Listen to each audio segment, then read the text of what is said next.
ሚካኤል ሆይ ድረስልኝ ስትሉት ሚካኤል የሚለውን ስም ጠርታችሁ ሳትጨርሱ ሚካኤል አጠገባችሁ ነው ያለው። ድረስልኝ ብለኸው ሳትጨርስ ገና ሚ ስትል ካኤል ስትል አጠገብ ነው ያለው። እኔ እኮ ቤተሰብ የለኝም የሚል ይኖራል።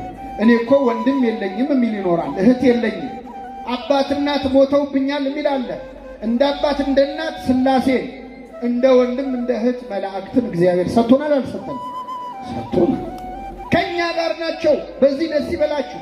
አሜሪካን ሀገር ዘመድ አለኝ ብሎ ይኩራራል። አውሮፓ ዘመድ አለኝ ብሎ ይኩራራል። እኛ ሁላችን ግን በሰማይ ዘመዶች አሉን፣ ተቆጥረው የማያልቁ ወንድም እህት አባት እናት የሚሆኑ እነ ሚካኤልን እነ ገብርኤልን ስለሰጠን እግዚአብሔር ስሙ የተመሰገነ ይሁን።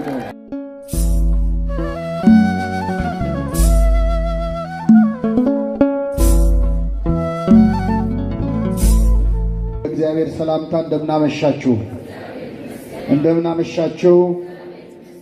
አሜን። ምሕረት ቸርነቱን አብዝቶ እስከዚህ ሰዓት ያደረሰን ከገናናው መልአክ ከሊቀ መላእክት ከቅዱስ ሚካኤል ረድኤት በረከት እንድንሳተፍ በቤቱ የሰበሰበን የአባቶቻችን አምላክ ልዑለ ባሕርይ እግዚአብሔር ስሙ የተመሰገነ ይሁን።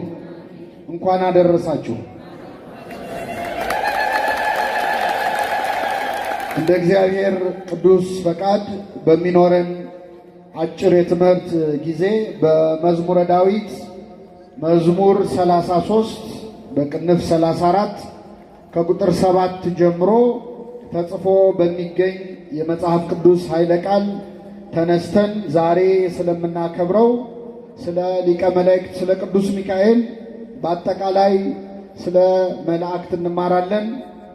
የትምህርታችን ርዕስም የሆነው የእግዚአብሔር መልአክ በሚፈሩት ሰዎች ዙሪያ ይሰፍራል ያድናቸውማል የሚል ይሆናል። እስቲ ከኔ ጋር በሉ። የእግዚአብሔር መልአክ በሚፈሩት ሰዎች ዙሪያ ይሰፍራል ያድናቸውማል። በዚህ ቃል ተነስተን እንማራለን።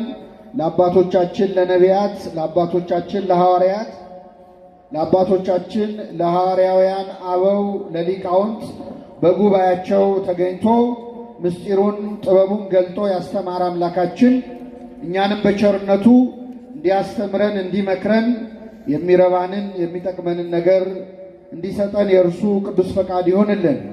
ነቢየ እግዚአብሔር ዳዊት በ33ኛው መዝሙሩ ከቁጥር 7 ላይ የእግዚአብሔር መልአክ በሚፈሩት ሰዎች ዙሪያ ይሰፍራል ያድናቸውማል፣ እግዚአብሔር ቸር እንደሆነ ቅመሱ እዩም በማለት ተናግሯል።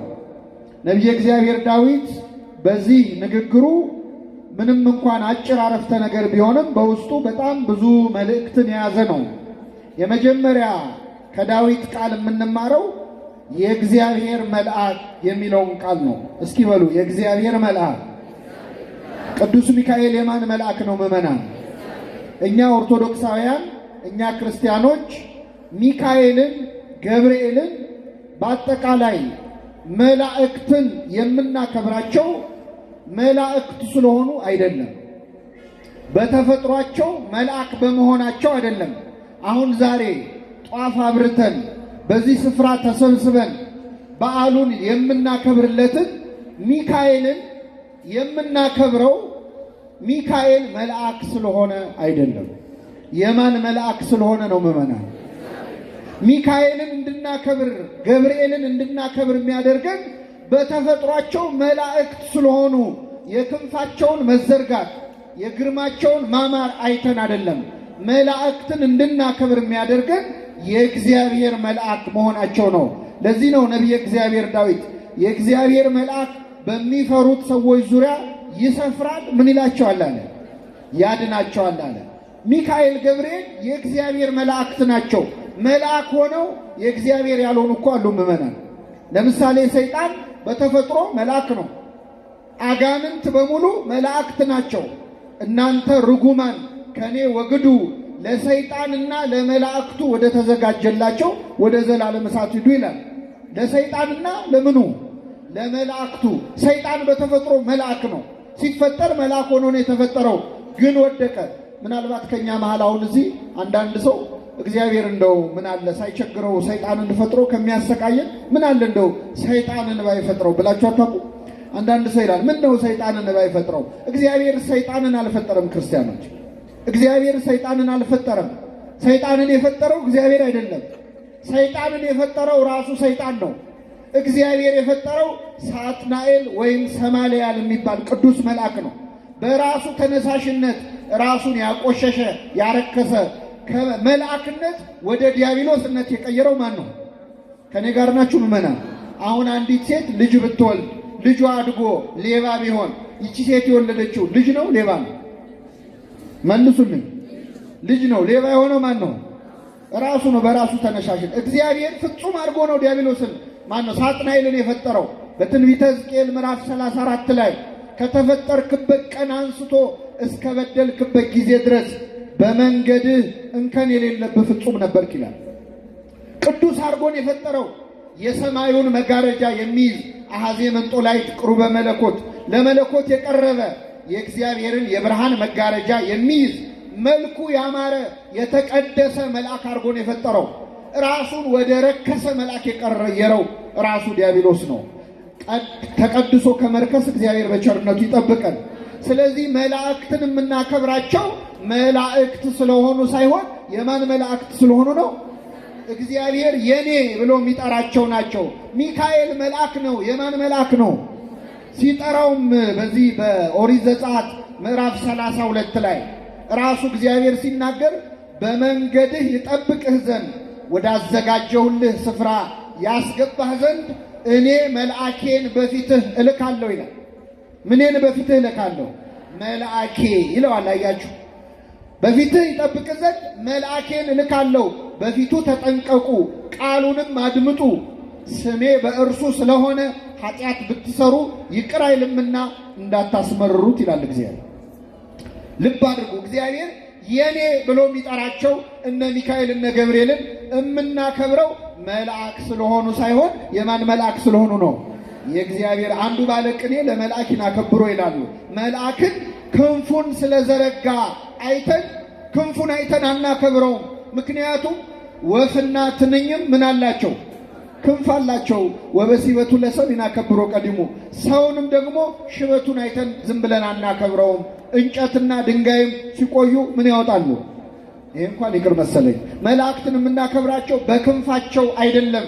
መላእክትን የምናከብራቸው በተፈጥሮ ፈጥነው ስለሚደርሱ አይደለም። የማን መላእክት ስለሆኑ ነው? የእግዚአብሔር መልአክ። ስለዚህ የእግዚአብሔር መልአክ በሚፈሩት ሰዎች ዙሪያ ይሰፍራል፣ ያድናቸውም አለ። ሁለተኛው ምዕመናን እነ ቅዱስ ሚካኤል እነ ቅዱስ ገብርኤል የእግዚአብሔር መላእክት ብቻም አይደሉም፣ የእኛም ናቸው። የኛ የእያንዳንዳችን መልአክ አለን። ራሱ መድኃኒታችን ኢየሱስ ክርስቶስ በማቴዎስ ወንጌል ምዕራፍ 18 ላይ ሲናገር ምን አለ? ከእነዚህ ከታናናሾቹ አንዱን እንዳትንቁ ተጠንቀቁ አለ። እዚህ መሃል አጠገባችሁ የተቀመጡ ሕፃናት ካሉ ዕድሜያቸው ሕፃን ነው ብላችሁ እንዳትንቋቸው። ስትወጡ በር ላይ ድሆች ሆነው እርዱኝ የሚሉ ነዳያንን ብታዩ ታናሽ ናቸው ብላችሁ እንዳትንቋቸው። በእውቀት በሀብት ትንሽ የሆኑትን እንዳትንቁ ተጠንቀቁ። ለምን? መላእክቶቻቸው በሰማያት ያለውን የአባቴን ፊት ያያሉና ይላል። ምኖቻቸው? መላእክቶቻቸው። ልብ አድርጉ። እግዚአብሔር ለእያንዳንዳችን ከተጸነስንባት ሰዓት አንስቶ እስከ አሁን ድረስ በቀንና በሌሊት የሚጠብቁ መላእክትን ሰጥቶናል። ልብ አድርጉ። ዓለም ላይ ጠባቂ የሚኖራቸው ምን አይነት ሰዎች ናቸው? ጋርድ የሚኖራቸው ምን አይነት ሰዎች ናቸው? ወይ ባለስልጣኖች፣ ወይ ባለጸጎች፣ አለዚያም ዝነኛ ሰዎች ናቸው። ዞር በሉ ዞር በሉ እያሉ መንገድ የሚያስከፍቱ ጠባቂ ያላቸው ባለጸጋ ሰዎች ናቸው። እግዚአብሔር ግን ጠባቂ የመደበው ለባለጸጎች አይደለም። ጠባቂ የመደበው ለባለስልጣን ብቻ አይደለም። ይህን ቤተ ክርስቲያን ሞልተን ያለን እያንዳንዳችን ክርስቲያኖች የየራሳችን ጠባቂ መልአክ ተመድቦልናል። ስሙ የተመሰገነ ይሁን። እግዚአብሔር በእውነት አመስግኑ። የእያንዳንዳችን ጠባቂ መልአክ አለን። ኃጥእ ሆንክ ጻድቅ ሆንክ፣ ምዕመን ሆንክ መናፍቅ ሆንክ፣ ሌላው ቀርቶ የማያምኑ ሰዎችን እንኳን የሚጠብቁ መላእክት አሉ። መላእክተ ጽልመት የሚባሉ ከ99ኙ ነገደ መላእክት መካከል ያላመኑ የካዱ ሰዎችን የሚጠብቁ ጠባቂ መላእክትን እግዚአብሔር መድቦናል። ለሁላችን ጠባቂ ሰጥቶናል። ስለዚህ መላእክቶቻቸው አለ ሚካኤል የእግዚአብሔር መልአክ ብቻ አይደለም፣ የእኛም መልአክ ነው። እንግዲህ ምእመናን የእግዚአብሔር መልአክ አለ ዳዊት በሚፈሩት ሰዎች ዙሪያ ይሰፍራል። ምን ይላቸዋል? ያድናቸዋል። ስለ መላእክት በእውነት በጣም ልንማር ይገባናል። መላእክት እነ ሚካኤልን እነ ገብርኤልን ብቻ አይደለም፣ በአጠቃላይ ስለ መላእክት ሳናነሳ መጽሐፍ ቅዱስን ማንበብ አይቻልም። እዚህ እጄ ላይ የምታዩት መጽሐፍ ቅዱስ በሚባለው መጽሐፍ ላይ ከኦሪት ዘፍጥረት አንስታችሁ እስከ ዮሐንስ ራእይ ብታነቡ መላእክት የሌሉበት መጽሐፍ ማግኘት አይቻልም። ሁለት መጽሐፍ ላይ ብቻ ነው መላእክት ያልተጠቀሱት። አንደኛው መጽሐፈ አስቴር ላይ፣ ሁለተኛ መጽሐፈ ትንቢተ ሐጌ ላይ። ከዚያ ውጪ መጽሐፍ ቅዱስ ላይ መላእክት አሉ። የዮሐንስ ራእይ ላይ ደግሞ የመጨረሻ የመጽሐፍ ቅዱስ መጽሐፍ የዮሐንስ ራእይ ነው። የዮሐንስ ራእይ ላይ ደግሞ 22 ምዕራፎች አሉት። 22ቱም ምዕራፎች ላይ መላእክት አሉ። መላእክት የሌሉበት ክርስትና የለም። መላእክት ያላገለገሉ ክርስቶስ አናውቅም። መጽሐፍ ቅዱስ በመላእክት የተሞላ መጽሐፍ ነው። ወደ ክርስትና ስትመጡ ደግሞ ጌታችን መድኃኒታችን ኢየሱስ ክርስቶስ ገና ከመወለዱ በፊት ለድንግል ማርያም መጥቶ ያበሰራት ማን ነው? ከኔ ጋር ናችሁ? ማን ያበሰራት? የሰው ልጅ ድነት የተጀመረው በመልአክ ብስራት ነው። ገብርኤል አብስሯት ነው።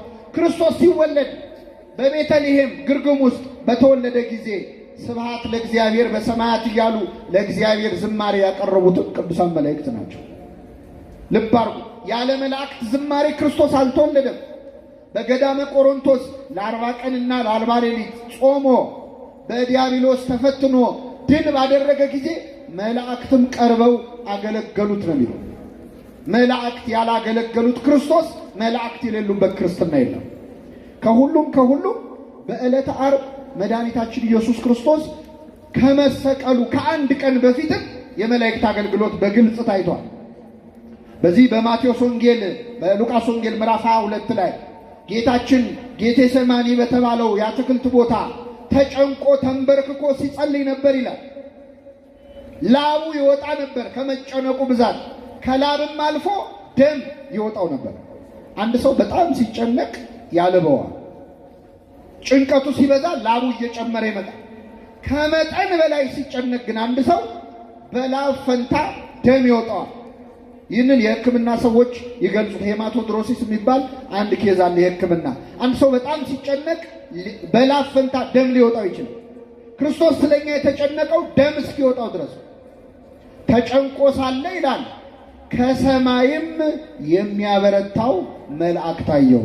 ከኔ ጋር በሉ፣ ከሰማይም የሚያበረታው መልአክ ታየው። ማንን ነው የሚያበረታው? ክርስቶስን የሚያበረታው ምን ታየው? መልአክ። እንዴት ክርስቶስን ሊያበረታው ይችላል? ምን ማለት ነው? አሁን መላእክት አያስፈልጉኝም የሚሉ ሰዎች እንግዲህ ከክርስቶስ በላይ ነኝ እያሉ ነው ማለት ነው። ክርስቶስ በተጨነቀ ጊዜ መጥቶ ያበረታው መልአክ ነው። ግን ምን ማለት ነው? መልአክ እንዴት መጥቶ አበረታው? ኢትዮጵያዊው ሊቅ አባ ጊዮርጊስ ዘጋስጫ መጽሐፈ ምስጢር በተባለ መጽሐፉ ላይ ይህንን ጥቅስ ሲተረጉም ምን ይላል? ቅዱስ ሉቃስ ሆይ ባለመድኃኒቱ ጸሐፊ ወንጌላዊው ሉቃስ ሆይ ምን ማለት ፈልገ ነው ክርስቶስን መልአክ እንዴት አበረታው ትላለህ? እባክህ ፈውሰኝ፣ ይህ ንግግርህ ረብሾኛልና እንዴት ክርስቶስን መልአክ ሊያበረታው ቻለ ትላለህ? ምክንያቱም ከመልአኩ ኃይል የክርስቶስ ኃይል ይበልጣል አይበልጥም? ይበልጣል። ምን ማለት ነው ይልና ራሱ አባ ጊዮርጊስ ዘጋስጫ ይመልሳል። መልአክ አበረታው ማለት ለአንተ ኃይል፣ ክብር፣ ምስጋና ይገባሃል እያሉ ሰገዱለት ማለት ነው ይላል። አይዞ እንደማለት መላእክት በፊቱ እየወደቁ እየተነሱ ለከ ኃይል፣ ክብር፣ ወስብሐት እያሉ አበረቱት ማለት ነው ይላል። ስለዚህ መላእክት የሌሉበት ክርስትና የለም ማለት ነው። ከሁሉም ክርስቲያኖች ዓርብ ዕለት ክርስቶስ ሲሰቀል ለሚካኤል፣ ለገብርኤል፣ በአጠቃላይ ለመላእክት እኮ አስጨናቂ ቀን ነበረ።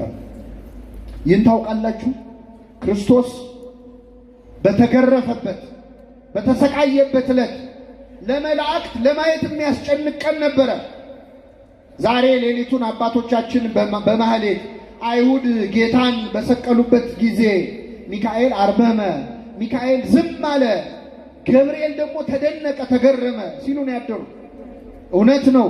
ክርስቶስ በተሰቀለባት በዚያች ዕለት መላእክት ቅዱስ ቅዱስ እያሉ በሁለት ክንፋቸው ፊታቸውን በሁለት ክንፋቸው እግራቸውን ሸፍነው የሚያመሰግኑት አምላክ በጥፊ ሲመታ አይተዋል። እነ ሚካኤል ፊቱ ላይ ምራቅ ሲተፋበት አይተዋል። ተንቀጠቀጡ ይላል በዕለተ ዓርብ። የክርስቶስ ስቃይ መላእክትን ያሳቅቃቸው ነበር። ሰውን እንዴት አከበረው፣ ሰው ደግሞ እግዚአብሔርን እንዴት አዋረደው ብለው መላእክት የተጨነቁበት ዕለት ነው። እንደውም ቅዱስ ገብርኤል ሰይፉን ጣለ ነው የሚለው ድርሳነ ገብርኤል ላይ። ሰይፉን ወረወረ፣ ግን የእግዚአብሔር ቸርነት ከለከለችው። ሲሰቀል አብረው ነበሩ። እርቃኑን ሲሆን በክንፎቻቸው መስቀሉን ከበው ነበር። ወይ ከልልዎ ስጋው ወደሙ ለመድኃኔ ዓለም እያልን እንደምንቀድሰው የመድኃኔ ዓለም ስጋውና ደሙን በክንፎቻቸው ከበውት ነበረ። በተነሳም ጊዜ ከሞት ልብ አድርጉ፣ በመቃብሩ ግራና ቀኝ የነበሩት ቅዱሳን መላእክት ናቸው። መላእክት የሌሉበት ክርስትና፣ መላእክት ያላገለገሉ ክርስቶስ አናውቅ። አንዳንድ ሰው ክርስቶስን ያወቀ መስሎት መላእክት ስማቸው ሲጠራ ይበሳጫል። መጽሐፍ ቅዱስ ግን የሚያሳየን ክርስቶስን የሚያውቁ ሁሉ ከመላእክት ጋር ኅብረት አላቸው። ከኔ ጋር ናችሁ ምእመናን? እኔ በጣም አንድ የሚገርመኝ ነገር እዚህ በሐዋርያት ሥራ ላይ ተጽፏል። ሐዋርያት ሥራ ላይ የመጀመሪያዎቹ ክርስቲያኖች ሐዋርያት በኖሩበት ዘመን ሐዋርያው ቅዱስ ጴጥሮስን ሄሮድስ አግሪጳ የተባለ ንጉሥ እስር ቤት ውስጥ ጨመረው አሉ። ጴጥሮስ ታሰረ። ጴጥሮስ ታስሮ እያለ በዚያን ዘመን የነበሩ ክርስቲያኖች በጣም ተጨነቁ። እንደው ምን ይሻላል? ነገ ይገለው ይሆን? ከነገ ወዲያ በሰይፍ አንገቱን ይቆርጠው ይሆን እያሉ ቁጭ ብለው ሲያወሩ እኩለ ሌሊት ሆነ ይላል። ቁጭ ብለው እያወሩ እያለ ድንገት የቤቱ በር ተንኳኳ። በኃይል ሲንኳኳ ቤት ውስጥ የምታገለግል ሮዴ የምትባል ልጅ ነበረች። ሂጂና በሩን ክፈች ብለው ላኳት። እሺ ብላ በሩን ልትከፍት ስትሄድ ከፍታ ስታይ የሆነ ሰው ቆሟል። ደንግጣ መልሳ ዘጋችበት። ተመልሳ መጣች። ምን ነው አሏት። ኧረ የታሰረው ጴጥሮስ በር ላይ ቆሟል አለች። ጴጥሮስ ያለው የት ነው ብያቸዋለሁ? በር ላይ ቆሟል አለቻቸው። ክርስቲያኖቹ ምን አሉ? ጴጥሮስ አይደለም ባይሆን መልአክ ይሆናል አሉ። ምን ይሆናል? ከኔ ጋር ናችሁ ክርስቲያኖች? አሁን ሌሊት በራችሁ ቢንኳኳ ማን ሊሆን ይችላል ብላችሁ ነው የምትገምቱት? ማን ሊሆን ይችላል ብላችሁ ነው የምትገምቱት? ወይ ሌባ ነው ወይ ደግሞ መርዶ ሊነገረኝ ነው ነው ወይ አክስቴ ሞተች ማለት ነው የሚለው ሰው። በፍጹም መልአክ ብለን አንገምትም። የመጀመሪያዎቹ ክርስቲያኖች ግን በር እንኳን ሲንኳኳ መልአክ ሊሆን ይችላል ብለው የሚገምቱ ናቸው። ያንን ዘመን እግዚአብሔር በቸርነቱ ይመልስልን። ከመላእክት ጋር ኅብረት ያለው ሃይማኖት ነው ክርስትና። ክርስቶስ አገልግሎቱን የማዳን ስራውን ሲፈጽም መላእክት አብረውት ነበሩ። ዳግም ሊፈርድ ሲመጣ በይባቤ መላእክት በመላእክት ታጅቦ ነው የሚመጣው። እግዚአብሔር ቢያደርሰን ደግሞ ሄደን የምንኖረው ከመላእክት ጋር ነው። ያንን ለማየት ያብቃን እግዚአብሔር። አሁን እዚህ ምድር ላይ ያሉ መላእክት የሚጠሩ ሰዎች ሰማይ ቤት ሄደው ከማን ጋር ሊኖሩ ነው የሆኑት? እዚህ ሚካኤል ሲባል ደማቸው የሚፈላ ሰዎች ከሚካኤል ጋር ነው ሄደው የሚኖሩት። መቼስ እዛም ሄደ ለብቻ አዳራሽ መስራት አይቻልም። በእውነት እግዚአብሔር ልቡን አይስጣቸው። እኛ ግን መላእክት ያሉባት መላእክትን ከፍ አድርጋ የምታመሰግን የምታከብር ሃይማኖት ውስጥ ነው ያለ ነው። በእውነት የዚህች ቤተክርስቲያን ልጆች ስላደረገን ስሙ የተመሰገነ ይሁን። አመስግኑት እግዚአብሔር። ይህንን ካልን እኔ በእውነት ጥቂት ነገሮች ስለ መላእክት ልንገራችሁ። መላእክትን ማወቅ በጣም ደስ ይላል። ስለ መላእክት ያለን እውቀት ካለማወቅ ትንሽ ነው የሚሻለው። ምክንያቱም መላእክት ብዙ ናቸው። እኛ በስም የምናውቃቸው ግን 30 አይሞሉ። በጣም ትንሽ ነው የምናውቃቸው። ግን መላእክት በጣም ብዙ ናቸው። ቁጥራቸውን መጽሐፍ ቅዱስ ይህን ያህል ያሉ አይልም። ብዙ ጊዜ ብዙ፣ ሺህ ጊዜ ሺህ፣ አላፋት ጊዜ አላፋት ይላል። መላእክት በጣም ብዙ ናቸው። ቁጥራቸውን መገመት ከፈለጋችሁ ግን እኔ ቀላል ሂሳብ ልንገራችሁ። ከኔ ጋር ናችሁ? የመጀመሪያው ሰው እግዚአብሔር የፈጠረው የመጀመሪያው ሰው ማን ነበረ? አቤት፣ አዳም። በጣም ጥሩ። የመጀመሪያው ሰው አዳም። ከሱ አንስቶ እስከ ዛሬ የሞቱ መቃብር ውስጥ ያሉ ሰዎች አሉ አይደል? አሉ የሉ? ስንት ይሆናሉ? እንገምት ካለ በቢሊየን ነው የሚቆጠሩት። ከአዳም አንስቶ እስካሁን ድረስ የሞቱ ሰዎች አሁኑኑ ከሞት ቢነሱ አሁን ደግሞ ምድር ላይ ያለነው ሰዎች ስንት ቢሊዮን ነው? ወደ 8 ቢሊዮን ደርሰናል አሉ። 8 ቢሊዮን ሰው ደግሞ ከእንቅልፉ የተኛም ካለ ተነስ ተብሎ ተነስቶ የቆመውም ቁም ተብሎ ቢነሳ 8 ቢሊዮን ህዝብ ቢቆም ከአዳም አንስቶ እስካሁን የሞቱት ከሞት ቢነሱ ከዚህ በኋላ ክርስቶስ ዳግም ሊፈርድ እስኪመጣ ድረስ የሚወለዱ ህፃናት አሁን ተወልደው ቁሙ ቢባሉ በአጠቃላይ የሰው ዘር የተባለ በሙሉ ቢቆም ለእያንዳንዱ ሰው በራሱ ፀጉር ልክ መላክ ይደርሰዋል። በምኑ ልክ? አሁን ቀላል ሂሳብ ነው። መላእክትን ማወቅ ከፈለጋችሁ መጀመሪያ የምትቆጥሩ ምናችሁ ነው? አቤት የተላጨ ተገላገለ አይደለ? እንግዲህ በቀዳዳው እንዲሆን ይሰጣቸዋል። ችግር የለም፣ ቀዳዳው ተቆጥሮ ይሰጠናል። ስለዚህ ይህን ያልነው መላእክት ብዛታቸው ወይም ደግሞ ይላል የኛ መጽሐፍ ዓለም ከተፈጠረ አንስቶ እስከ ዛሬ ድረስ የዘነበ ዝናብ አለ አይደል? አሁንም ቅድም ሲዘንብ ነበረ። ዓለም ከተፈጠረ አንስቶ እስካሁን የወረደው ዝናብ ጠብ ጠብ ያለው ጠብታው ቢቆጠር መላእክት ከዛ በላይ ናቸው። አሁን ይህን ስናገር እዚህ መሃል አንዳንድ ሰው እኔ ኑሮ አናቴ ላይ ወጥቷል፣ መላእክት በዙ አነሱ እኔ ምን አገባኝ የሚል ሰው ይኖራል። እነዚህ ሁሉ መላእክት ከማን ጋር ናቸው? ደስ ይበላችሁ ምዕመናን፣ የኛ ዘመዶች ናቸው። ሰው እኮ አሜሪካን ሀገር ዘመድ አለኝ ብሎ ይኩራራል፣ አውሮፓ ዘመድ አለኝ ብሎ ይኩራራል። እኛ ሁላችን ግን በሰማይ ዘመዶች አሉን፣ ተቆጥረው የማያልቁ ወንድም እህት፣ አባት እናት የሚሆኑ እነ ሚካኤልን እነ ገብርኤልን ስለሰጠን እግዚአብሔር ስሙ የተመሰገነ ይሁን። ብዙ ናቸው መላእክት። አሁን ከዚህ መሃል እኔ እኮ ቤተሰብ የለኝም የሚል ይኖራል። እኔ እኮ ወንድም የለኝም የሚል ይኖራል። እህት የለኝም፣ አባት እናት ሞተውብኛል የሚል አለ። እንደ አባት እንደ እናት ሥላሴ፣ እንደ ወንድም እንደ እህት መላእክትን እግዚአብሔር ሰጥቶናል። አልሰጠንም? ሰጥቶናል። ከኛ ጋር ናቸው። በዚህ ደስ ይበላችሁ። እኛን ሳይተኙ የሚጠብቁ ጠባቂዎችን የሰጠን ማን ነው? እግዚአብሔር። አሁን ባለንባት ቤተክርስቲያን ያሉት መላእክት በአጠቃላይ ከኛ ጋር ያሉት መላእክት ብዙ ናቸው። ከኛ ጋር ያሉት በሉ እስኪ፣ ከነርሱ ጋር ካሉት ይበልጣሉ። በዚህ በመጽሐፈ ነገሥት ላይ የእግዚአብሔር ነቢይ ኤልሳዕ የተባለ ነቢይ ነበር። ይህ ነቢይ የተሰጠው ጸጋ ምን መሰላችሁ? እዚህ ቦታ ላይ ሆኖ ሌላ ቦታ ላይ የሚደረገው ይታየዋል። በዚያን ወቅት እስራኤላውያን ከሶርያውያን ጋር ጦርነት ላይ ነበሩ። እንግዲህ ያው እስራኤል ከጦርነት አርፋ አታውቅም። አሁንም ጦርነት ላይ ነው። እስራኤል ከሶርያ ጋር ሲዋጉ ሶርያውያን በዚህ ጋር መተን እንውጋቸው ሲሉ እስራኤል ቀድመው እዛ ቦታ ላይ ደርሰው ይጠብቋቸዋል፣ ይይዟቸዋል፣ ይወጓቸዋል። አይ ቦታ ቀይረን በዛ እንሂድ ሲሉ እስራኤል ቀድመው ይገኛል። በኋላ የሶርያው ንጉሥ ምን አለ? አይ እነዚህ እስራኤላውያንማ እኛ መሃል ሰላይ ያስቀምጠዋል፣ በዚህ ጋር እንሂድ ስንል ቀድመው ይደርሳሉ፣ ከመሃላችንማ ወሬ የሚያደርስ ሰው አለ፣ አውጡ ብሎ ወታደሮቹን ሰበሰባቸው። ሲሰበስባቸው አንዱ ተነሳና ምን አለ? ጌታዬ ንጉሥ ሆይ እኛ መሃል ሰላይ የለም፣ ግን እዛው እስራኤል ቁጭ ብሎ ነቢዩ ኤልሳዕ የሚባል ሰው እኛ እዚህ የምናወራው እየሰማ ለእስራኤል ንጉሥ የሚነግረው እሱ ነው። አዎ እንግዲያውስ መግደል ያለብን ኤልሳዕን ነው ብለው ሶርያውያን ወታደር ይዘው ኤልሳዕ ያለበትን ነቢዩ ያለበትን ተራራ ከበው ታደሩ ይላል። ሊገሉት መጡ። ሌሊት ላይ የኤልሳዕ አገልጋይ ገያዝ ይባላል፣ ወጣት ነው። በጠዋት ሲነሳ ዙሪያቸው ሻማ በሻማ ጧፍ በጧፍ ሆኗል። ምንድነው? ሊገሏቸው መጥተዋል። ሄደና መምህሩን ኤልሳዕን ነቢዩን ቀሰቀሰው። ጌታዬ ኤልሳዕ ሆይ እረ ሶርያውያን መጥተውብናል እንሽሽ ብሎ አስነሳው ከእንቅልፉ። ኤልሳዕ ምን አለው መሰላችሁ? አይዞህ አትፍራ፣ ከኛ ጋር ያሉት ከነርሱ ጋር ካሉት ይበልጣሉ። አዎ ግን እንሽሽ አለ። ምዕመናን አሁን እዚህ ጉባኤ እየተማርን አያድርገውና የሆኑ ሰዎች ሰይፍ ይዘው በሺ የሚቆጠሩ ዙሪያችንን ቢያጥሩ አይዟችሁ ቁጭ በሉ ከኛ ጋር ያሉት ይበልጣሉ ብላችሁ ቁጭ ትላላችሁ? እኔም ካልኩ ነው።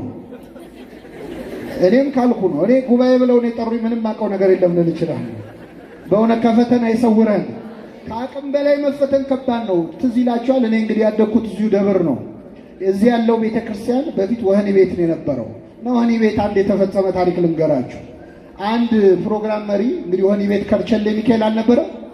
አዎ ጉባኤ እየመራ እየዘመረ ከክርስቶስ ፍቅር የሚለየን ማን ነው እያለ እየዘመረ እያለ ከከርቸሌ ሚካኤል ማለት ነው ከወህኒ ቤቱ እስረኛ አመለጠ። እስረኛ አምልጦ ቦታው ተኩስ በተኩስ ነው። ከዛ በኋላ ፕሮግራም መሪ የለ፣ ዘማሪ የለ፣ እግሬ አውጪኝ ብሎ ከዛ አካባቢ ጠፋ። መዝሙሩ ምን ነበር? ከክርስቶስ ፍቅር ምን የሚለኝ ማን ነው? ከአቅማችን በላይ ከመፈተን ይሰውረን እና ጌታዬ ሆይ እንሽሽ አለው። አይዞ ከኛ ጋር ያሉት ከነርሱ ጋር ካሉት ምን ይላሉ? ይበልጣሉ አለ። ኤልሳ ያለበትን ቦታ ጸለየና የዚህን ሰውዬ አይኑን ግለጽለት አለ። አይኑ በራለት። ሲበራ መላእክት በእሳት ሰረገላ ዙሪያቸውን ከበዋቸዋል። ምዕመናን ደስ ይበላችሁ። አሁን ቅዱስ ሚካኤል ሌሎችም መላእክት ዙሪያችንን በእሳት ሰረገላ ከበውን ያሉት፣ ከመሃላችን መላእክት አሉ። እግዚአብሔርን አመስግኑ። በእውነት ነቢዩ ኤልሳ ያለበትን ተራራ መላእክት ከከበቡት የኤልሳ ፈጣሪ የክርስቶስ ሥጋና ደም የሚፈተትባት ቤተክርስቲያን ስንት መላእክት ይከቧት ይሆን? በእውነት እዚህ ቦታ ላይ ያሉትን መላእክት ያሉትን ቅዱሳን ለደቂቃ አይናችን በርቶ ብናያቸው ከዚህ ቤተክርስቲያን በዘበኛ አንወጣ። እዚሁ ነው የምንቀረው። እዚሁ ኑሩ ኑሩ ያሰኛል። እነዚህ ሁሉ ጠባቂዎች የኛ ጠባቂዎች ናቸው። እግዚአብሔር መላእክትን ረቂቃን አድርጎ ነው የፈጠራቸው። የሚገርመው መላእክት በጣም ረቂቃን ናቸው። አይጨበጡም፣ አይዳሰሱም፣ ፈጣኖች ናቸው። የመላእክትን ርቀት ሲገልጹ አባቶቻችን ከእሳት ከውሃ እሳት፣ ከእሳት ነፋስ ይረቃል ይላሉ። ከነፋስ የሰው ነፍስ ይረቃል፣ ከሰው ነፍስ የመላእክት ይረቃሉ። ከመላእክት የመላእክት ሐሳባቸው ይረቃል፣ ከመላእክት ሐሳብ ደግሞ እግዚአብሔር ይረቃል ይላሉ። ረቂቃን ናቸው መላእክት፣ አይጨበጡም፣ አይዳሰሱም። ርቀታቸውን ሲገልጹ አባቶቻችን ለምሳሌ ቅዱስ ሚካኤልና ቅዱስ ገብርኤል አሁን እኛ ጠባብ መንገድ ላይ ሁለት ሰዎች ብንገናኝ አንዳችን ለሌላችን መንገድ ለቀን እናሳልፋለን አይደል? ሚካኤል ግን ገብርኤልን ቢያገኘው አሳልፈኝ አይለውም። ወሐለፈ መልአክ በውስተ መልአክ ይላል። መልአኩም በመልአኩ ውስጥ አለፈ ይላል። ሚካኤል በገብርኤል ውስጥ እስከ ማለፍ ድረስ ረቂቃን ናቸው መላእክት። ፈጣኖች ናቸው። ፍጥነታቸው የኛን ሐሳብ ያህል ነው። የሚካኤል ፍጥነቱ የኛን ሐሳብ ነው። ከኔ ጋር ናችሁ? አሁን ወደዚህ የመጣችሁት ዛሬ ሚካኤል ለመሳለም ወይ ከመስሪያ ቤት የመጣ አለ ወይ ከቤቱ የመጣ አለ። ከኛ ማለት ስትመጡ ወይ በመኪና ወይ በእግራችሁ መጣችኋል። ከቤታችሁ አንስታችሁ እዚህ ቤተክርስቲያን ድረስ ያለውን መንገድ አቋርጣችሁ ነው የመጣችሁት አይደል? ነው አይደል? ስትመለሱ ደግሞ ከቤተክርስቲያን እስከ ቤት ያለውን መንገድ ምን ትላላችሁ? ታቋርጣላችሁ። እስቲ አሁን አንድ ጊዜ በሐሳባችሁ ወደ ቤታችሁ ተመለሱ። በሐሳባችሁ ቀድማችሁ ሄዳችኋል እንዴ? በሐሳብ መመለስ ይቻላል አይቻልም? በታክሲ ነው የምትሄዱ? በእግር? በሐሳብ ስንሄድ መንገድ እናቋርጣለን። እዚህ ቁጭ ብላችሁ በሐሳብ መንግታ ቤታችሁ መሄድ ይቻላል አይቻልም? ኧረ አንወሻሽ። በሐሳብ አውሮፓና አሜሪካ ሄዳ እንደዚህ ማለት ዓለምን ነው የምንዞረው። ቪዛ የለ፣ ፓስፖርት የለ፣ ዓለምን ነው የምንደርሰው። ሐሳባችን መንገድ ሳያቋርጥ የፈለገው ቦታ ላይ መድረስ ይችላል። የሚካኤል ፍጥነቱ የኛን ሐሳብ ያህል ነው። ሚካኤል ሆይ ድረስልኝ ስትሉት ሚካኤል የሚለውን ስም ጠርታችሁ ሳትጨርሱ ሚካኤል አጠገባችሁ ነው ያለው። አመስግኑ። በእውነት ጠርታችሁ ሳትጨርሱ አንተ ገና ድረስልኝ ብለኸው ሳትጨርስ ገና ስትል ካኤል ስትል አጠገብ ነው ያለው። ፈጣኖች ናቸው። የኛን ሐሳብ ያህል ነው ፍጥነታቸው። ይህን በምን አወቅን? በመጽሐፍ ቅዱስ ነው። ከየት እናመጣዋለን? ትንቢተ ኢሳይያስ ምዕራፍ 6 ላይ እግዚአብሔርን ከፍ ባለ ዙፋን ላይ ተቀምጦ አየሁት ይላል ኢሳይያስ ነቢዩ። መላእክት ቅዱስ ቅዱስ እያሉ ያመሰግኑታል። ይህን ባየው ጊዜ ወዮልኝ፣ ከንፈሮቼ የረከሱብኝ ሰው ነኝ አልኩኛ፣ ኃጢአተኛ ነኝ አልኩኝ። ኃጢአተኛ ነኝ ብሎ ኢሳይያስ ተናግሮ ሳይጨርስ ቅዱስ ቅዱስ ቅዱስ እያሉ ከሚያመሰግኑት መላእክት ከነገደ ሱራፌል መካከል አንዱ መልአክ ሱራፊ በጉጠት ከሰል አንስቶ ጉጠቱን እሳቱን አውጥቶ እየበረረ መጣ። ከንፈሮቼን ተኮሰልኝ፣ ኃጢአት ተሰረየችልህ አለኝ ይላል መልአኩ ሚካኤል። ኃጢአት ተሰረየችልህ ይበለለውላችሁ። መላእክት ምን አይነት ፍጥነት እንዳላቸው ተመልከቱ። አመስግኑ። እሺ ኃጢአት ምን አለችልህ? የእግዚአብሔር መልአክ እንዲህ ማለት ይችላል። አያችሁ፣ ኃጢአትን ማስተስረይ ስልጣን አላቸው። ግን ተናግሮ ሳይጨርስ ነው ኢሳይያስ ጸልዮ ሳይጨርስ መልአኩ አጠገቡ ነው ያለው። እንዲህ ያሉ ፈጣኖችን ስለሰጠን ስሙ የተመሰገነ ይሁን። አሁን ዛሬ የሚካኤል በዓል ነው። የሚካኤል በዓል የሚከበረው እዚህ ብቻ ነው? አዲስ አበባ ውስጥ ሌላ ደብር ተከብሯል? አልተከበረም? የካ ሚካኤል ተከብሯል። መርካቶ ተከብሯል። አዲሱ ሚካኤል ከአዲስ አበባ ውጪ ብዙ ቦታ ተከብሯል። እና አንዳንድ ሰው አሁን እዚህም ሚካኤል ሚካኤል ስንል ነው ያለው፣ እዛም ሚካኤል ስንል እዚህም ሚካኤል ስንል ሚካኤል ዛሬ የት ነው የሚሄደው ብለው የሚጨነቁ ሰዎች አሉ። ሚካኤል ዛሬ የት ነው የዋለው? እዚህ ደብር ነው? የካ ነው ሄደው? አዲሱ ሚካኤል ነው ወይስ ሚካኤል በሁሉ ቦታ ነው የሞላው? አንዳንድ ሰዎች ይጠይቁናል። አንተ እዚህ የሆነ ሚካኤል እያልክ ስትዘምር፣ እዛም ያለው ሚካኤል እያልክ ስትዘምር ሚካኤል በሁሉ የሞላ ነው ወይ? እግዚአብሔር ነው ወይ? እንዴት ሁሉም ቦታ መጥቶ ሊረዳ፣ እንዴት ሁሉም ቦታ መጥቶ ሊባርክ እንዴት ይችላል ብለው ይጠይቃሉ። እኔ ከመልሱ ጥያቄው ነው በጣም የሚያሳዝነኝ። ለምን መሰላችሁ? አሁን እኔ እዚህ ጋር ቆሜ የምናገረውን ትምህርት እዚህ ያላችሁ ሰዎች እየሰማችሁ ነው አይደለ? እዚህ ቦታ የሌሉ ሰዎች እንዲሰሙ ማድረግ ይቻላል አይቻልም?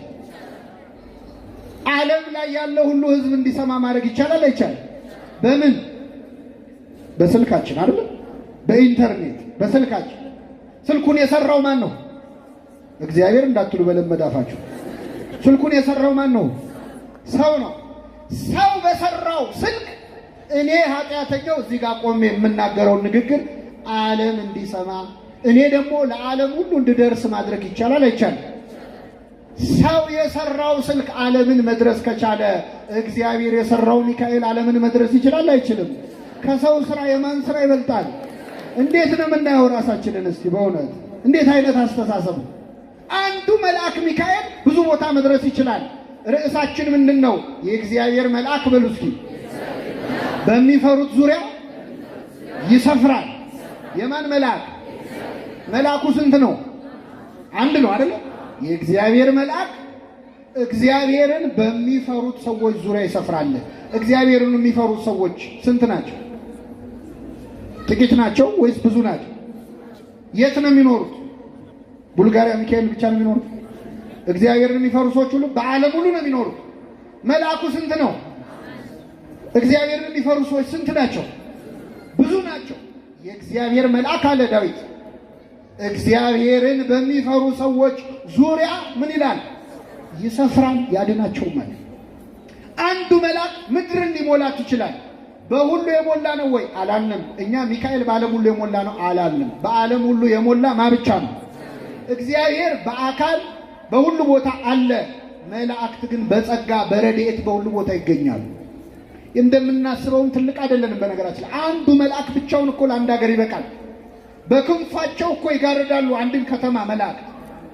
የዮሐንስ ራእይ ምዕራፍ 18 ከቁጥር 1 ላይ ራእይ 18 1 ላይ ታላቅ ስልጣን ያለው መልአክ ከሰማይ ሲወርድ አየው፣ ከክብሩ የተነሳ ምድር አበራች ይላል። ማን አበራች? መልአኩ ስንት ነው? በክብሩ ግን ምድርን አበራ። ፀሐይ እንኳን በፈረቃ ነው ምድርን የምታበራው። ሚካኤል ግን ያለ ፈረቃ ምድርን ማብራት ይችላል። አንዱ መልአክ በብዙ ቦታ መድረስ ይችላል።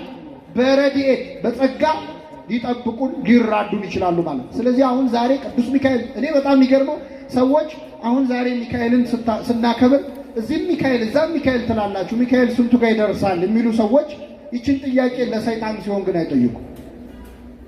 ለምሳሌ እዚህ ሰፈር ያለን ሰው በኃጢአት የሚፈታተነው ማን ነው? መልሱልኝ። ሰይጣን ነው አይደል? ሌላ ሰፈር ያለውን ሰይጣን ነው። እዛም ያለውን ሰይጣን እዚህም ያለውን ሰይጣን ሲፈትነው እንደ ሰይጣን በሁሉ የሞላ ነው ወይ ምን ማለታችሁ ነው አይሉም። ለሚካኤል ሲሆን የሚጠየቅ ጥያቄ ለሰይጣን ሲሆን አይጠይቁም ሰዎች። በጣም ይገርማል በእውነት እግዚአብሔር ልቡና ይስጣቸው። አሁን እኛ ሚካኤል ሚካኤል እያልን ስንዘምር በጣም የሚናደዱ ሰዎች አሉ።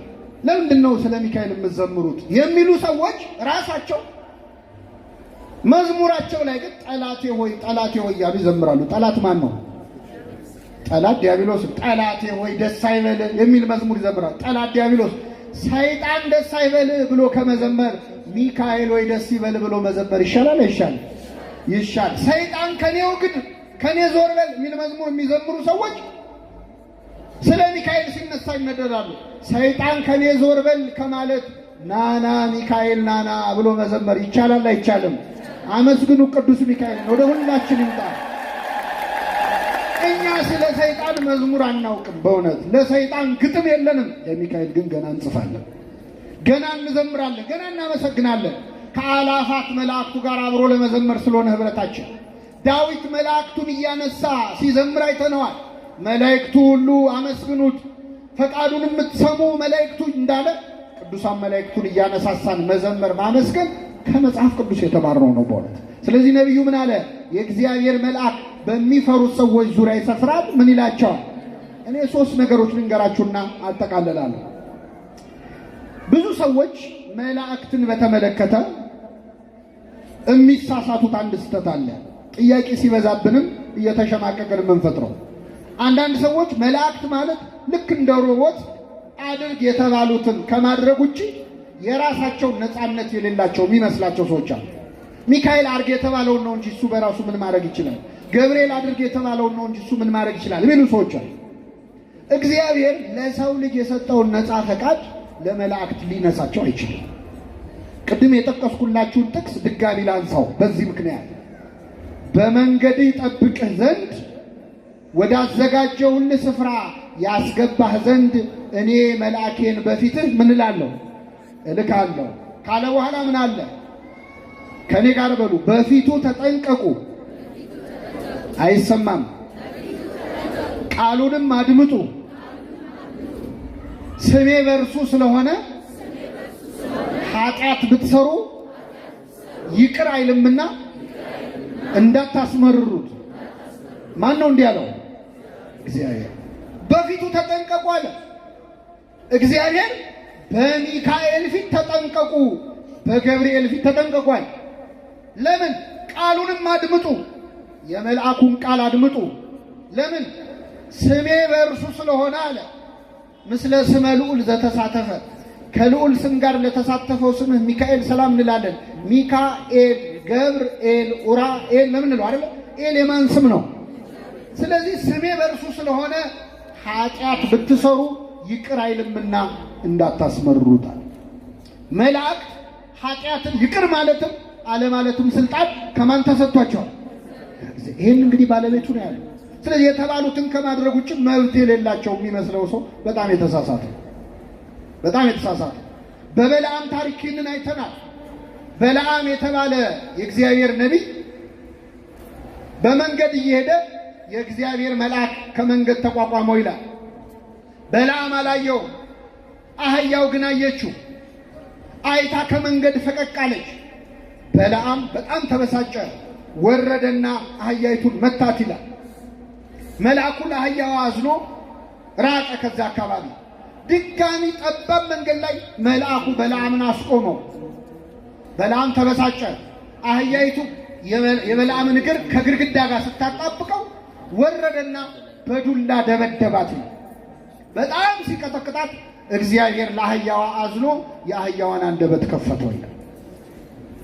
አህያዋ በሰው ቃል ተናገረች። ለምን ትመታኛለህ? እስከ ዛሬ የምትቀመጥብኝ አህያ አይደለሁምን አለችው። በለዓም መለሰ፣ ስላላገጥሽብኝ ነው። ሰይፍ በእጄ ኖሮ ቢሆን ኖሮ እገድልሽ ነበር አላት። ከኔ ጋር ናችሁ? እኔ ከዚህ ታሪክ በጣም የሚገርመኝ በለዓም መልስ መስጠቱ ነው። አህያ ሲያናግራችሁ መልስ ትሰጣላችሁ? አሁን ከዚህ ወጣችሁ ቤት ስትገቡ ውሻ እንደምን አመሻችሁ ቢላችሁ እግዚአብሔር ይመስገን ትላላችሁ? አይምሯችሁን ልስቱ ትችላላችሁ። በለዓም ግን ያወራል። ይገርማል። ከአህያ ስላላገጥሽብኝ ነው፣ ሰይፍ በእጄ ቢኖር ገድዬሽ ነበራል።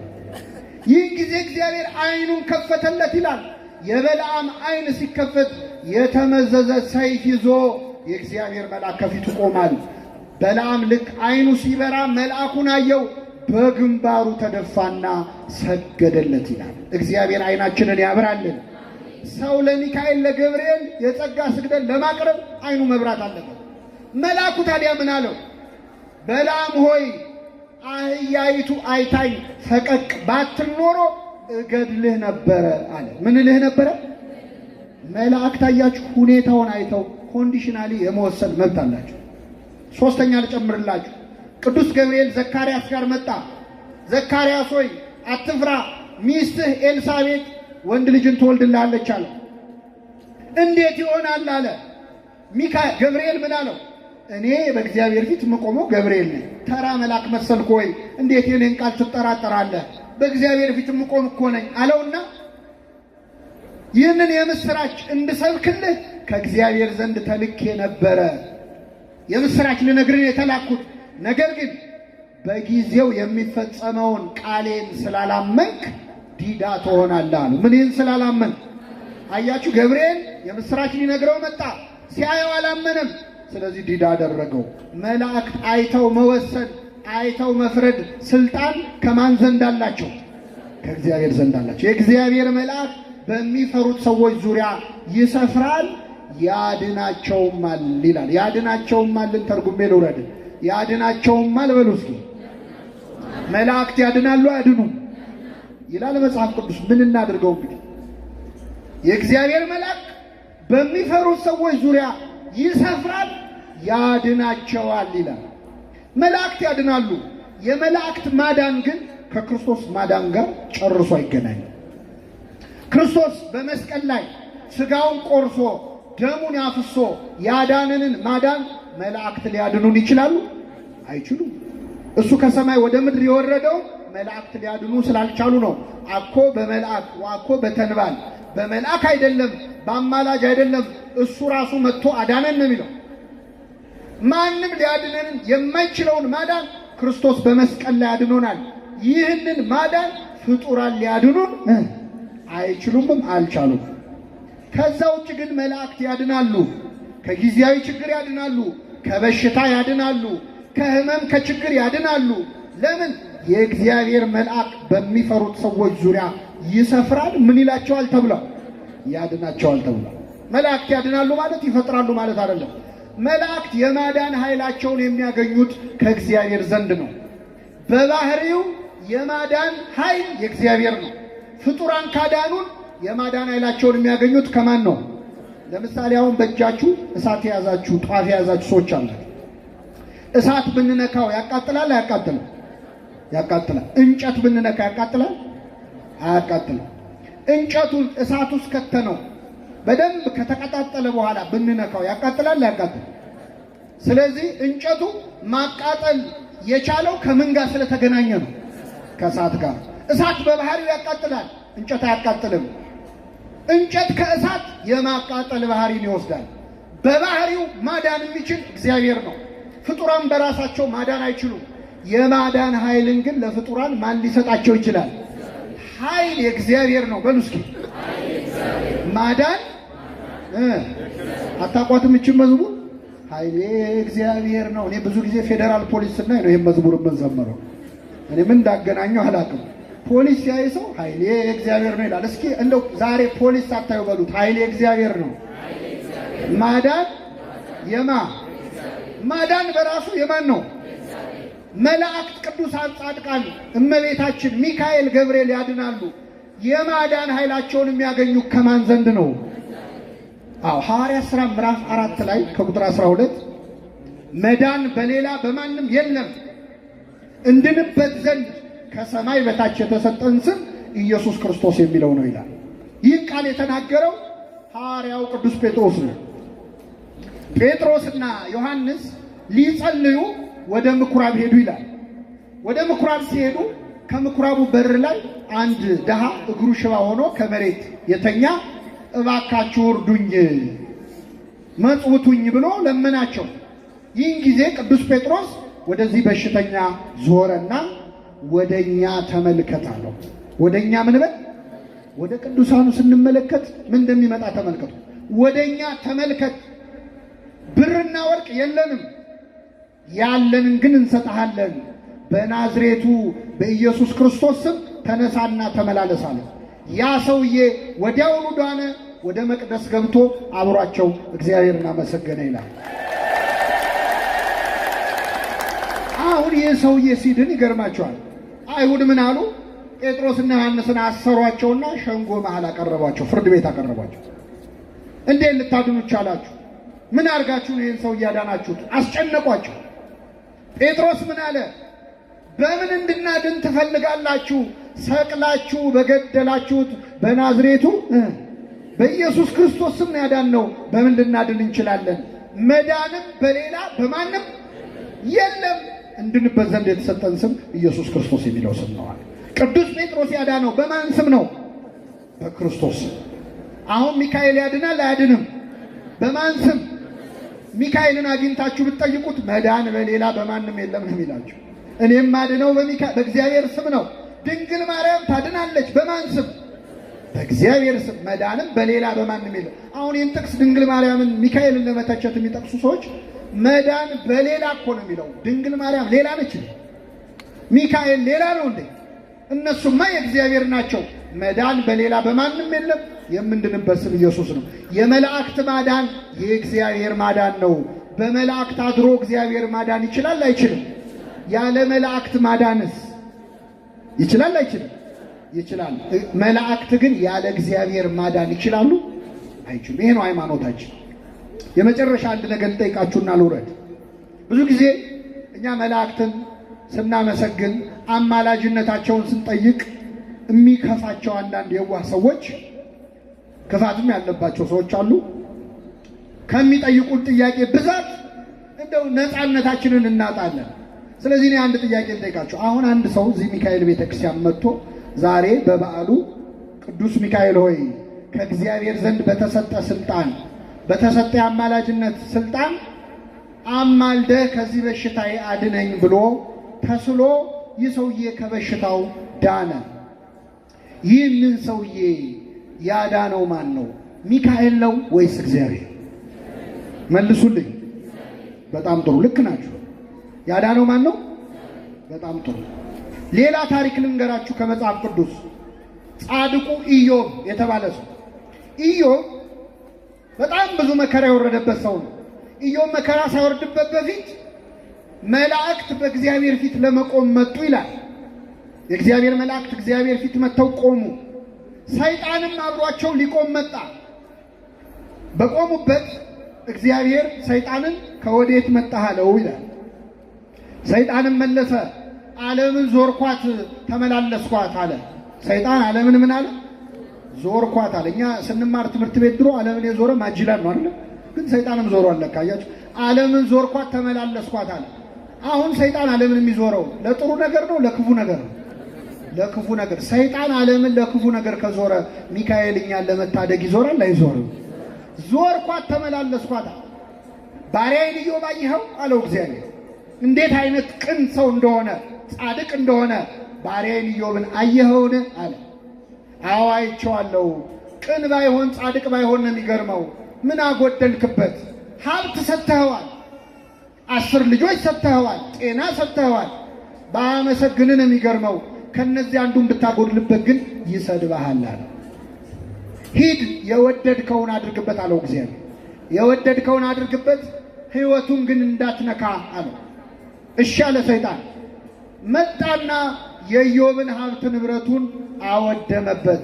በሚሊዮን የሚቆጠር እንስሳቱን፣ በሬዎቹን፣ ላሞቹን፣ ከብቶ ሁሉንም ሀብቱ፣ አዝመራውን፣ እህሉን ሁሉ በአንድ ቀን አወደመበት።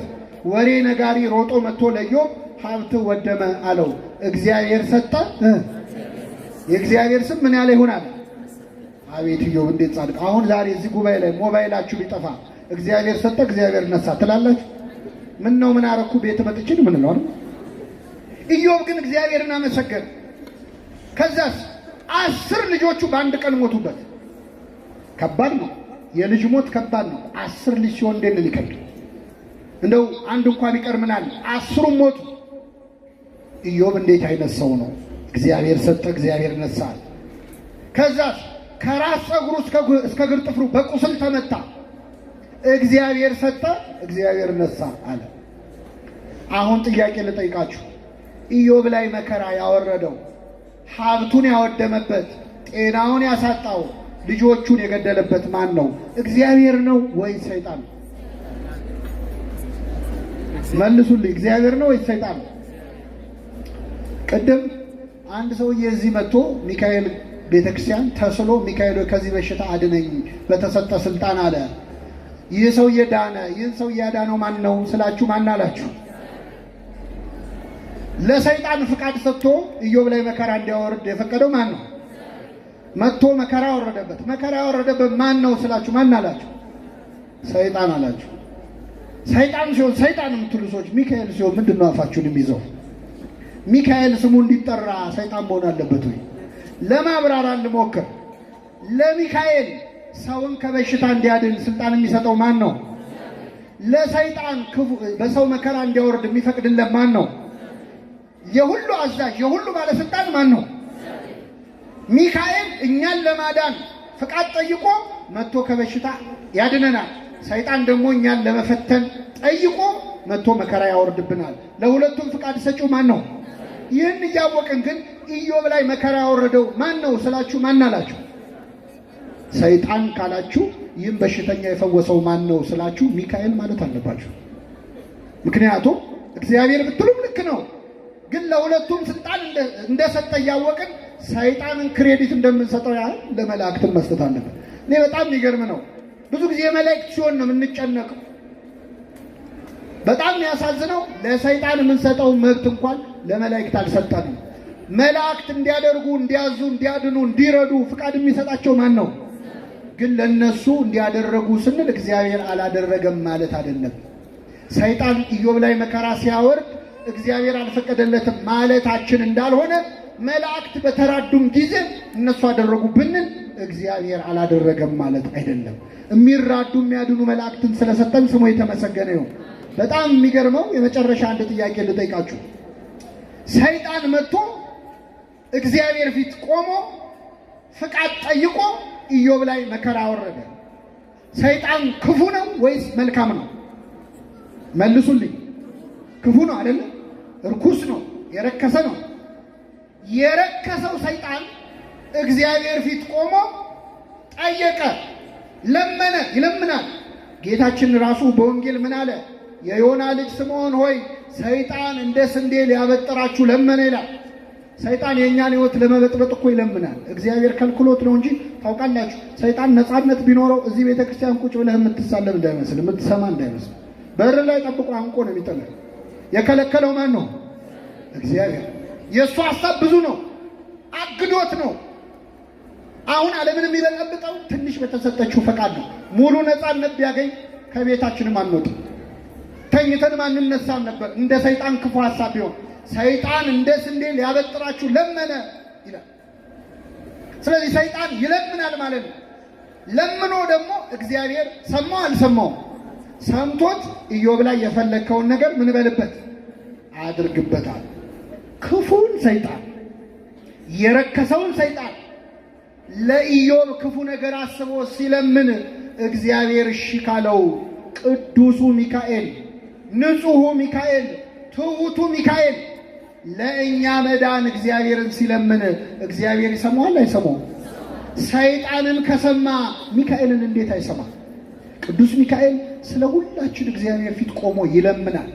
ይህን ደግሞ አይተነዋል። ትንቢተ ዘካርያስ ምዕራፍ 1 ቁጥር 12 ላይ ሚካኤል በሰማይና በምድር መካከል ቆሞ ሲለምን ነቢዩ ዘካርያስ አይቶታል። አቤቱ የሰራዊት ጌታ እግዚአብሔር ሆይ 70 ዓመት ሙሉ የተቆጣሃቸውን የእስራኤል ከተሞች የማትምራቸው እስከ መቼ ነው? እስኪ በሉ፣ የማትምራቸው እስከ መቼ ነው? ኢትዮጵያን ማትምራት እስከ መቼ ነው ይበልልን ቅዱስ ሚካኤል። ይችን ሀገር ማትምራት እስከ መቼ ነው ይላል። እግዚአብሔርም መልአኩን በሚያጽናና ቃል ተናገረው። እግዚአብሔርም እንዲህ አለ፣ ወደ ኢየሩሳሌም በምህረት ተመልሻለሁ አለ ይላል። እግዚአብሔር ወደ ኢትዮጵያ በምህረት ይመለስልን። ስለዚህ ቅዱሳን መላእክት ለእኛ መዳን የሚጓጉ የሚጸልዩ ወስደው ገነት አይጨምሩንም፣ ወስደው መንግሥተ ሰማያት አያስገቡንም። ሁሉ መዳንን ይወርሱ ዘንድ ለማገዝ የሚላኩ መናፍስት አይደሉም ነው የሚለው። ስለዚህ ቅዱሳን መላእክት በእኛ ሕይወት ውስጥ አብረውን አሉ። ነፍሳችን ከስጋችን ስትለይም መጀመሪያ የሚቀበለን ጠባቂ መልአካችን ያሳደገኝ መልአክ አላለም ያዕቆብ? ዘፍጥረት 48 ላይ ያሳደገን መልአክ ቅዱስ ሚካኤል፣ ያሳደጉን መላእክት እነ ገብርኤል እነ ዑራኤል ሁሉም በዛኛው ዓለም ይጠብቁናል። ከነርሱ ጋር ለመኖር ነው ተስፋ የምናደርገው። የእግዚአብሔር መልአክ በሚፈሩት ሰዎች ዙሪያ ይሰፍራል። ምን ይላቸዋል? የሰማነውን በልቡናችን ያሳድርብን።